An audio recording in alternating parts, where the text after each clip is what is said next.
Rob, you're Technical Director of the Global Oil and Gas Industry Association for Environmental and Social Issues, IPIECA, which is based in London. You have over 25 years of international petroleum industry experience, including 15 years with Chevron in Africa, the Middle East, and the United States. The question I'm addressing to you is, how would you define from the oil and gas industry point of view the interaction between governments and authorities and private sectors in the region to minimize the risk of pollution from oil and gas industry, shipping, oil handling facilities offshore, and how do you foresee a strengthened partnership in the context of the IMO IPIECA global initiative? Thank you, Gabino. This is a really good question. I could talk for hours on this, but I promise I will do it in 1 to 2 minutes. You know, we've talked a lot about shipping today. There has been a mention of the offshore activities, but we primarily, and you'll see it on the screen, we're talking about cooperation in the Mediterranean to prevent and combat marine pollution from ships. And if you look at the IMO's vision, mission, safe, secure, and efficient shipping on clean oceans, okay? As an industry, we promote oil spill reduction primarily through prevention, but we do recognize the necessity for developing and maintaining preparedness. In my opinion, it all comes down to the OPRC Convention. The convention calls for cooperation between all the stakeholders and invites the oil, the shipping, the port industries, etc., to address their risk. But frequently, we overlook the fact that the OPRC Convention also covers all marine risks, including those from offshore units and pipelines. In this, REMPEC and UNEP-MAP in particular are really, really critical because the IMO is to some extent constrained by its remit when addressing offshore facilities. The Mediterranean Offshore Protocol recognizes and strengthens the need for holistic oil spill planning, and it's absolutely critical that UNEP, IMO, EMSA, the EU, REMPEC, and ourselves, the private sector and industry, continue to cooperate and coordinate to build capacity to cover all the risks, whether it's from shipping or from the offshore.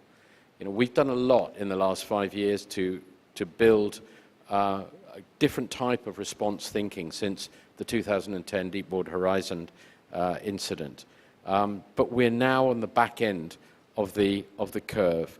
And when the last major incident starts to fade from public consciousness, we must still remain really vigilant in terms of prevention and cooperation to make sure that this beautiful sea, the Mediterranean Sea, is protected from oil spills. And in times where it's not considered to be a threat, climate change, I can't get anyone to talk about anything other than climate change at the moment. Yes, climate change is important, but so are oil spills. And we must really concentrate on prevention, protection, and cooperation. And that was the original mandate of OPRC. So I'll just close there, and I'll just close by saying, if we ever have doubts about what we need to do, go back to OPRC, go back to basics, it's all in there. Okay. Thank you very much, Rob, for this very clear intervention. I'd like to now introduce Mr. Miguel Patel, who is Senior Technical Advisor at ITOPF. Since he joined ITOPF, Miguel has attended numerous ship source pollution incidents internationally, including spill of bunker fuel, crude oil, HNS, and solid bulk cargoes. As part of ITOPF technical advisory role, Miguel has provided assistance on cleanup technique, environment monitoring, and claim and compensation following spills in Europe, Africa, South Africa, and Asia. Now, Miguel, I trust you would support me by saying that ITOPF and REMPEC has been collaborating for decades in the Mediterranean region through technical cooperation activities relating to capacity building, contingency planning, technical advice, and on chemical and oil spill response on site or from your headquarters, during peacetime as well as emergency situations. Could you share your experience as a key partner of REMPEC and how this cooperation has contributed to reducing major spill in the region and strengthen the level of preparedness of the individual coastal states in the region? Certainly, thanks Gabino. And good afternoon, distinguished delegates. Well, having been with ITOPF over the past 5 years, I can certainly remember a number of occasions when ITOPF and REMPEC have worked together to assist member states during pollution emergencies, as well as to improve preparedness and response during peacetime. In actual fact, the first exchange between ITOPF and REMPEC dates back a bit before my time, the 3rd of May in 1977, when discussions were held between the Regional Oil Combating Centre and ITOPF on the accident database and the development of a route diagram for the Mediterranean. The cooperation continued thereafter. For example, in 1979, the EEC contracted ITOPF to carry out a study on the need for measures to enhance cooperation and effectiveness of oil spill response capacity in member states and liaise with REMPEC to obtain information on Mediterranean countries.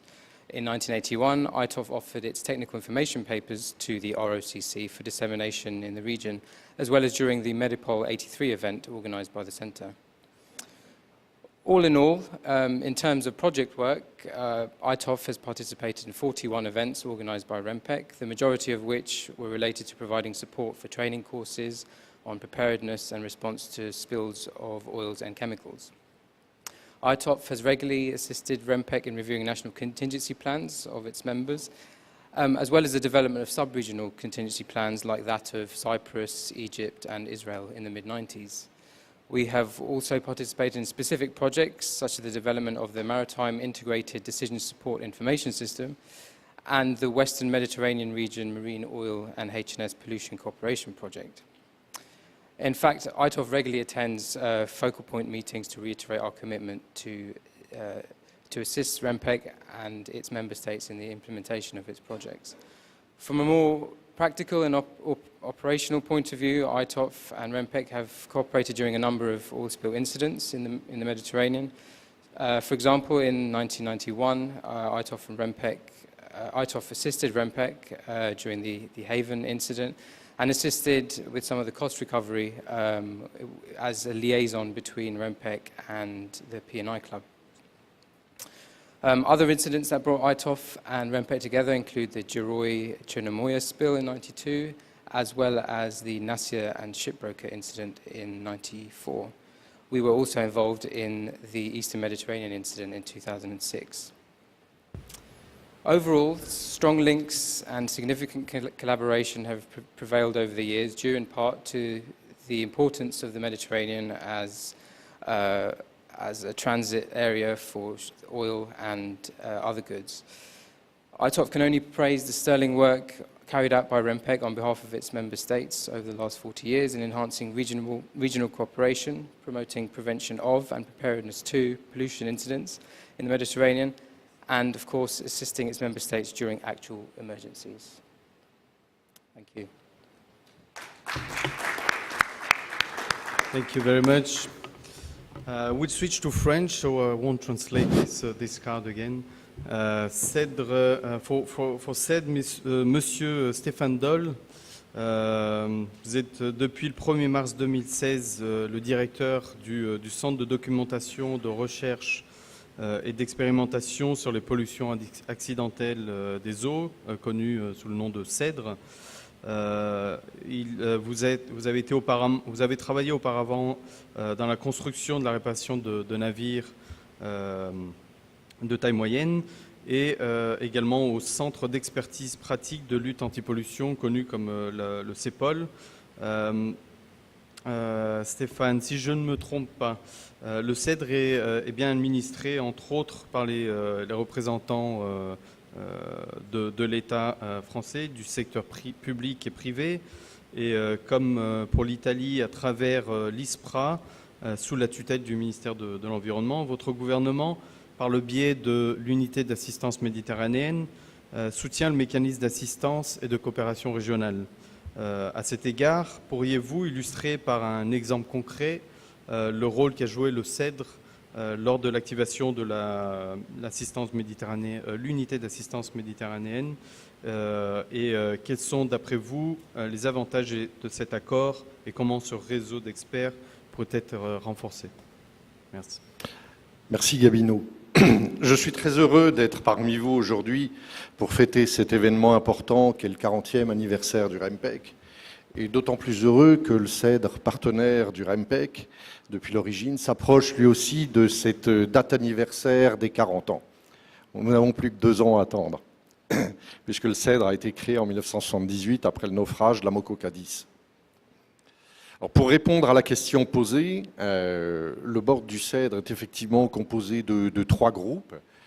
Un groupe avec des représentants de l'État, un groupe du secteur public comprenant notamment la plupart des institutions et des groupes scientifiques et de recherche français. Et le 3e groupe c'est un groupe qui provient du secteur privé avec de nombreux industriels. Pendant plus de 35 ans, le CEDRE a vécu de nombreuses périodes de calme ou d'action, tout comme le REMPEC. Et en amont de pollution, nous permettant de travailler sur la préparation à l'action, mais également en période de crise, lors d'accidents que vous connaissez tous. Et je dois dire que cette composition tripartite du board du CEDRE a été un point fort sur lequel mes prédécesseurs ou moi avons pu nous appuyer grandement et constamment lors de chaque événement. Pour revenir dans le concret et évoquer un exemple, je vais prendre l'exemple du rôle joué par le CEDRE lors de l'activation de la MAU à travers le REMPEC en 2006. Cette année-là, nous avons été mobilisés lors du déversement d'hydrocarbures sur les côtes du Liban. Et dans ce cadre-là, nous avons envoyé 5 conseillers, 5 experts, si vous voulez, du CEDRE, qui sont intervenus et restés sur place pendant environ 3 mois, ou un peu plus de 3 mois, afin d'y apporter une expertise pour lutter contre la pollution. Et j'ai entendu tout à l'heure, avec grand plaisir, que ce qui avait été fait à l'époque avait eu un excellent retentissement. Donc moi, directeur, j'en suis très fier de mes équipes. Alors les avantages de cet accord, je pense que cet accord nous permet de travailler ensemble et donc de se connaître en amont de l'action. Et ça, c'est un élément qui est extrêmement important pour moi, voire indispensable. Le fait de se connaître avant l'action, on a du temps pour se découvrir, pour parler ensemble, pour comprendre comment nous travaillons, et ça facilite beaucoup les choses lorsque nous sommes en temps de crise, parce que nous n'avons pas à prendre cette partie-là. Et comment renforcer ce même réseau d'experts ? Eh bien, je vais reprendre ce que je disais tout à l'heure, en poursuivant nos échanges, nos rencontres, les formations que nous faisons en commun et les entraînements et les exercices communs. Voilà. Ça me paraît quelque chose sur lequel on peut travailler et continuer à progresser dans l'avenir. Je vous remercie et bon anniversaire au REMPEC. Merci beaucoup, Monsieur Doll. Notre prochain intervenant, Monsieur Renato Frigerio, I'll switch to English, is HSE manager of BASF Italy, SPA, and chairperson of the Transport Emergency Service Committee, known as S.E.T of Federchimica, which is the Federazione, the National Federation of the Chemical Industry. He is also part of the Mediterranean Assistance Unit family and of the ICE network, which is the Intervention in Chemical Transport Emergency of the European Chemical Industry Council. Mr. Frigerio, could you describe your relation with REMPEC in few words within the current arrangement and highlight some potential area of cooperation still unexplored to support Mediterranean countries to face challenges related to chemical spills? Yeah, Thank you a lot, Mr. Gonzalez. So, some notes about Federchimica. Federchimica and REMPEC are cooperating in the Mediterranean Assistance Unit since 2004. The cooperation was born because Federchimica has managed since 1998 the Italian Center of the European Intervention in Chemical Transport Emergency, ICE network, promoted by CEFIC. The Italian center, called S.E.T, so S.E.T, has the purpose of supporting public authorities in chemical emergency during transport of chemicals, providing 3 levels of intervention. Level 1, products information. Technical assistance by phone or on the field, it's the level 2. And the level 3, an emergency team on the accident site. S.E.T, for the Mediterranean Assistance Unit, made support available with 10 experts able to intervene on over 120 UN numbers and covering almost all of the hazard classes of dangerous goods. This is a commitment of the well-known Responsible Care Program. Chemical companies have to continuously improve environment, health and safety, and security too, knowledge and performance of its technologies, processes and products over their life cycles to avoid harm to people and to the environment. And chemical industry works in the field of prevention in order to improve the quickness and organization of their response in case of emergency to contain the potential high damage. In these regards, it will be important to organize, under the supervision of the competent authorities, joint practical exercises that can reassure the countries facing on the Mediterranean Sea on the effectiveness of intervention, as foreseen by OPRC HNS protocol. And our new memorandum of understanding, about to be finalized by Federchimica, will contribute to better prevent and monitor any possible accident of chemicals shipped in the Mediterranean Sea. Thank you. Thank you very much for your introduction and very concise presentation of Federchimica and our relation. Thank you. Dr. Giovanni Coppini, who is our next speaker.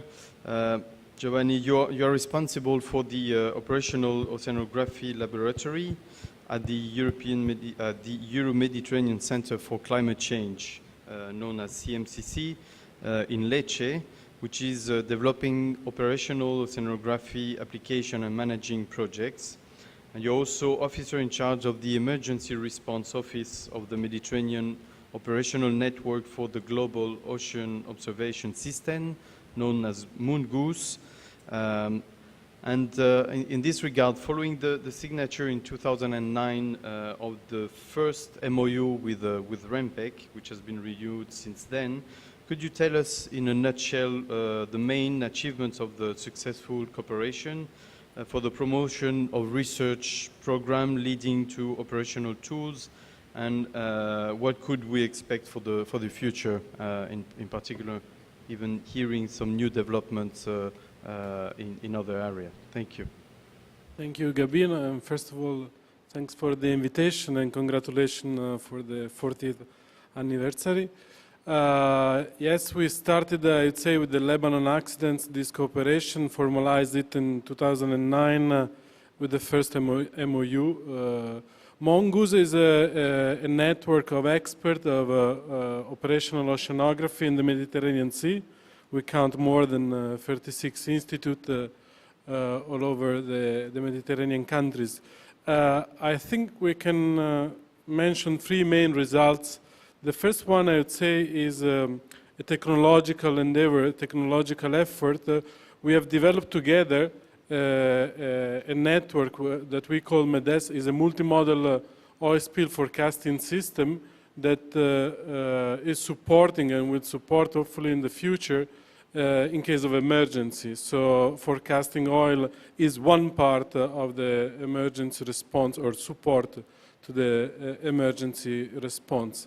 Within this context, we have developed with REMPEC and our expert scientific tool for risk assessment, And I think one lesson learned that we always try to underline is that we aim to transform in practical application our scientific understanding and technological development. So always with a clear focus on the user need, in this case REMPEC, but also of course EMSA and the national authorities of the member states. Second aspect, very successful, has been the joint, or at least our support and cooperation in training and exercise. I think is always very important that we have done it, and that we continue in the future, as our colleague from Federchimica was underlying. Last is what we have developed together, what we call emergency support, emergency response office is a virtual network of experts ready to assist the Mediterranean Assisting Unit from REMPEC in case of emergency. So the future, I think, is to enforce our capability in the service provision, so ensure the sustainability of what we have developed based on EU funding and national resources for the future.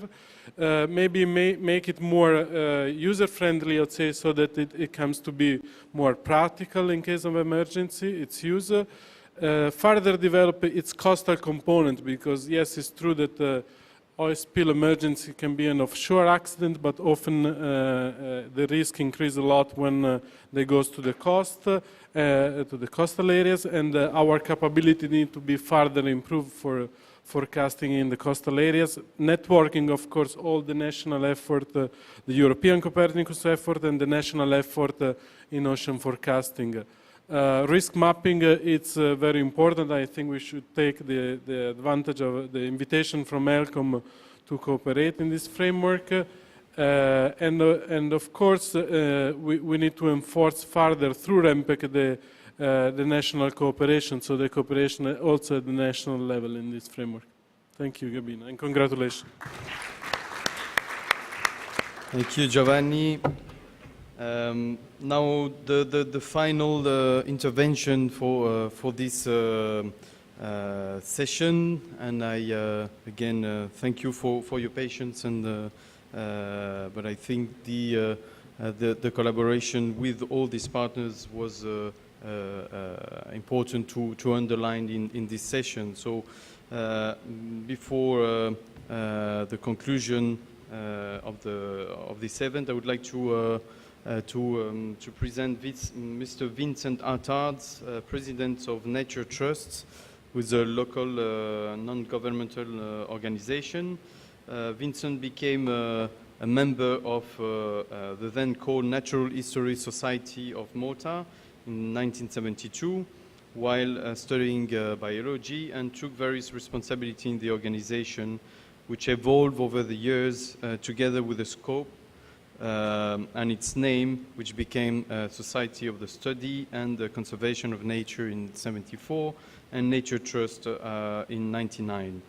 In 2006, Vincent took his post of Executive President of Nature Trust. Another question is to you. From a point of view of a local NGO, could you tell us more about the experience of Nature Trust Malta with regard to partnership with REMPEC to further enhance the involvement of NGOs and volunteers in the country? Yes, thank you, Gabino. I think coming from a non-governmental organization that works a lot in terrestrial and marine biodiversity, the cooperation between REMPEC has been very good.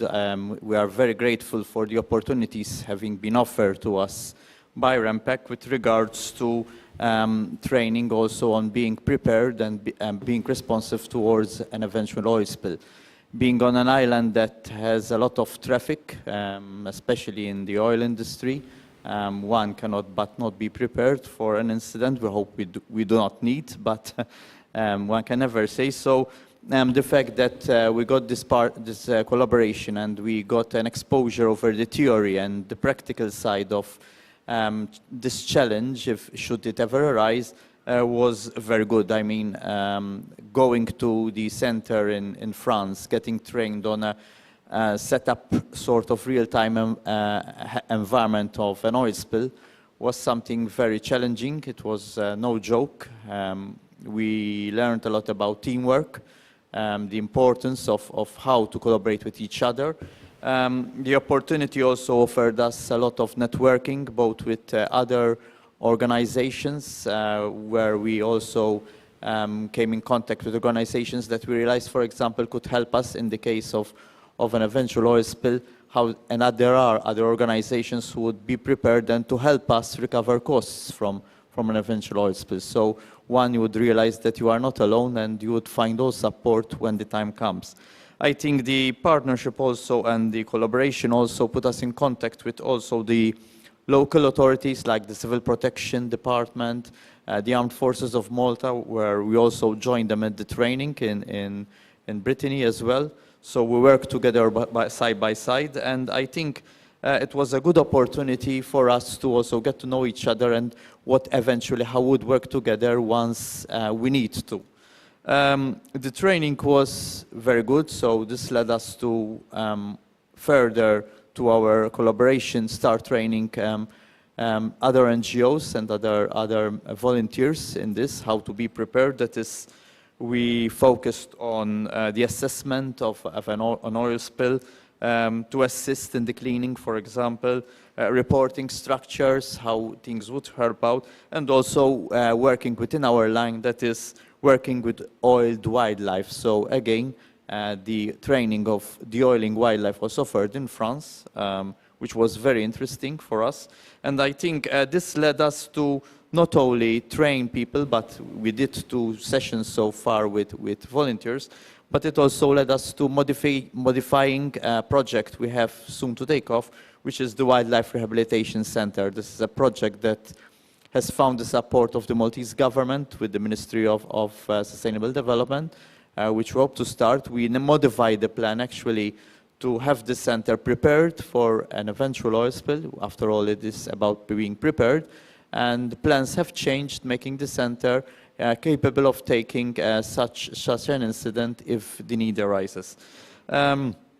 Obviously, I cannot but thank REMPEC for this opportunity. It was something that we benefited a lot. And I wish you and thank you for the 40 years you have been active in this field. And I wish you all success, all future success in the years to come. Hope that more will gain from this partnership collaboration there has been throughout the years. Thank you.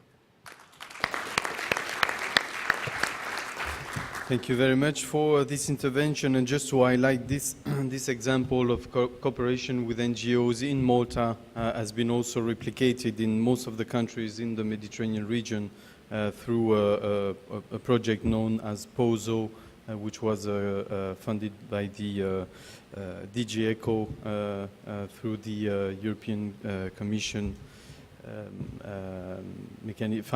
funding mechanism. So thank you all of you for coming to Malta, for your intervention, and I think everybody in the room has had the pleasure to also know what has been the partnership with international, regional, national, private, public sector cooperation with all of you. So thank you very much, and I will now go to thank you very much. I will invite now